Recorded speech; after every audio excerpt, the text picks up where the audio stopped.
আমরা বাংলাদেশ সরকারি প্রাথমিক বিদ্যালয়ের দপ্তরি কাম প্রহরী।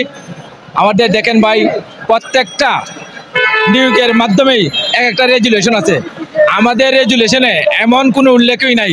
আমার প্রধান শিক্ষকরা বললে উনি বলে তোমার রেজুলেশনে উল্লেখই নাই, তুমি সব কিছু করতে হবে, Jarudar, sweeper, night duty, school সব মেনটেন, মানে সব কিছু টোটালি করতে হয় আমাদেরকে 24 ঘন্টা। এখন দেখেন ভাই, ডাক্তাররা বলছে 24 ঘন্টা ডিউটি করার ফলে আমাদের অনেক সহকর্মী গাড়ির সমস্যা আসছে।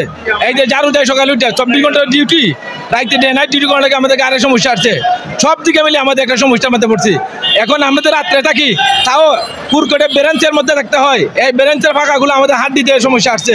আমাদের চোখেও নাই। ওরা বলে যা কন্টিনিউ থাকতে হবে ভোরে, রাতেও নাকি ভোট দিতে হবে। আমাদের কোনো কিছু হারিয়ে গেলে আমরা দিতে হয়। আমি নিজেও 15-20 হাজার টাকা দিয়ে একটা ল্যাপটপ কিনে দিয়েছি, আমার ফ্যান নিয়ে গেছে, আমার ফ্যানও দিয়েছি। শিক্ষা অফিস থেকে বলছে যদি তুমি এসব দেও না তোমার চাকরি চলে যাবে।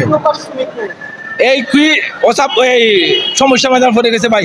শিক্ষা মন্ত্রণালয় কিছুদিন আগে আমরা আন্দোলন করার পর একটা পরিবর্তন আসছিল। ওরা বলছে রুল জারি করার পর, হাইকোর্ট থেকে রুল জারি করার পর ওরা বলছিল যে আমরা তো ওটা দেই নাই, ওটা প্রধান শিক্ষকরা 24 ঘন্টা ডিউটি চাপিয়ে দিয়েছে।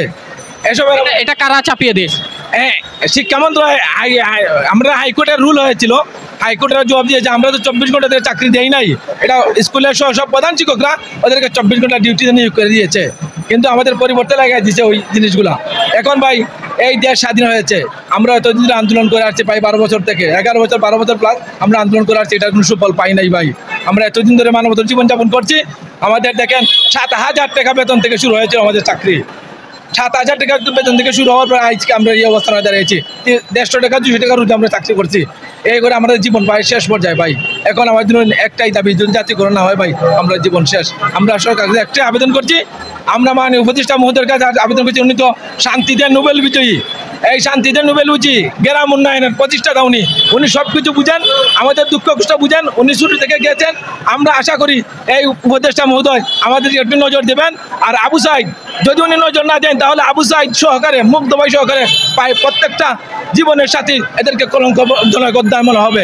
এরা যেহেতু স্বাধীন করে দিয়ে গেছে নতুন প্রজন্মকে, আমরা আশা করি আবু সাইদ ভাই এরাদের রক্তবি হলে যেতে চায় না, আমাদের স্বাধীন দেশে আমরা স্বাধীনতা সফল পেতে চাই ভাই।